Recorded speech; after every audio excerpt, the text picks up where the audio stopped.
During festive times, we're surrounded by things that make us feel happy. You've got the gifts, the parties, all the great food.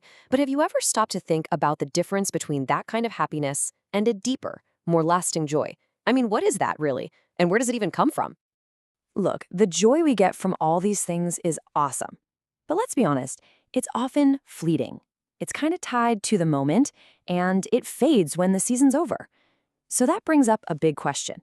What does a more permanent, profound joy actually look like? To dig into one possible answer, we're going to unpack the theological viewpoint from a sermon by Dwell City Church. It presents a really specific case for lasting joy, and it's all rooted in an interpretation of the Gospel of John. All right, so the sermon builds its entire case around a passage from John chapter 12. This is described as the final public speech Jesus gives in that gospel. And the main idea? Well, it's presented as a very simple but really profound statement. That's it. That's the central thesis. Everything else in the sermon is built to support this single idea. So let's explore the three key pillars the speaker uses to construct this argument, drawing directly from the text itself. So the first part of the argument tackles a pretty big theological paradox. How can anyone possibly see a God who the Bible in other places describes as being fundamentally unseeable, completely unapproachable? And right here, the sermon presents this direct contrast. On one hand, the Father is described as dwelling in unapproachable light, but then you have Jesus saying, "I have come into the world as light." The argument being made is that Jesus is the bridge. He's the medium through which the unapproachable Father can actually be seen and known. To build on this point, a quote from the book of Hebrews is used. The idea here is that Jesus isn't just a messenger, but the actual radiance of God. The analogy is pretty simple. Think about how you see the sun. You see it through its light. Well, the sermon proposes that, in the same way, you see the Father through the Son. Now, to make this a little more concrete, the speaker uses this really powerful metaphor.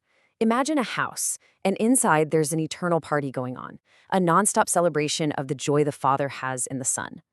The argument is that Jesus is the door. He's the only way you can get in and experience that joy for yourself. Okay, the second point builds on this idea of light. The sermon's claim is that this lasting joy comes from being brought out of a state of darkness. And to really explain this, it breaks down the concept of darkness into three distinct categories. So what is this darkness? Well, the sermon breaks it down.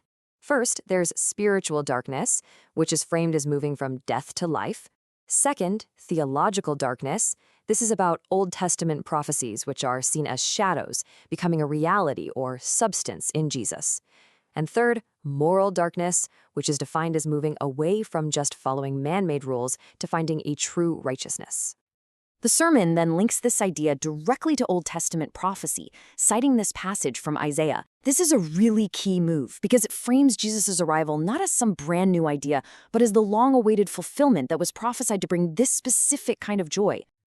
And this brings us to the final piece of the argument. This one tackles a really tough theological question.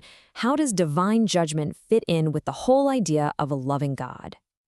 The sermon just meets this tension head-on by asking this exact question.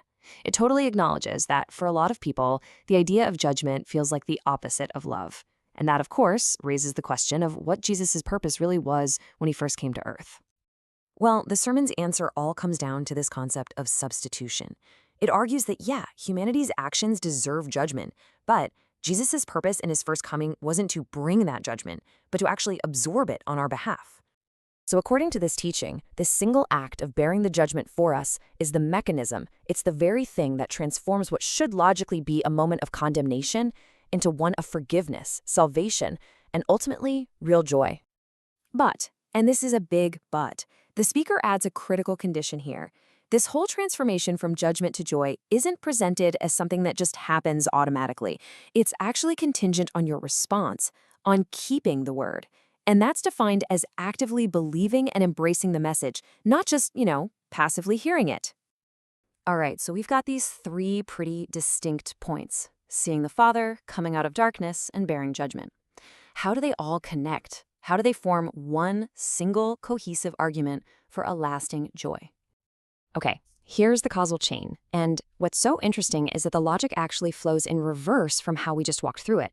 It all starts with number 3, the act of Jesus bearing our judgment. According to the sermon, that's what makes it possible for us to be brought out of darkness.